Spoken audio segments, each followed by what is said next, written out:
سبحانك يا عظيم قل من آياته سبحانك يا عظيم قل من آياته مناصيبته iyo magacsiyaarinta maalinta iyo habeen maansada gadgadooka falkaabka iyo falgargaarada dhismaha iyo dheelitirka iyo dhacdadiisa maan awaalka mur awaalka mal awaalka iyo manaam awaalka ay leedahay waxay ku bujugtaamisaa dhacda dhisme iyo dheelitir himbiliyotankii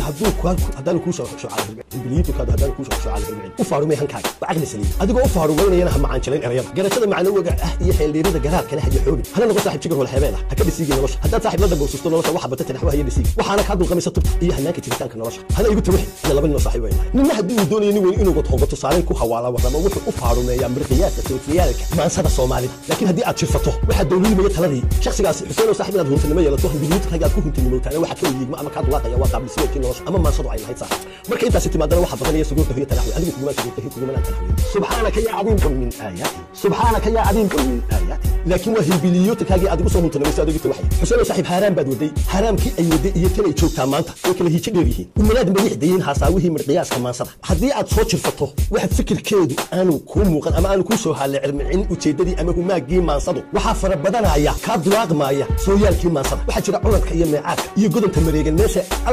aljawiska waxa laga yiraahdo manaasiibta iyo magacsiyaarinta maalinta iyo habeenka maansada gadgadooka falkaabka iyo falgargaarada dhismaha iyo dheelitirka iyo dhacdadiisa maan awaalka mur awaalka mal awaalka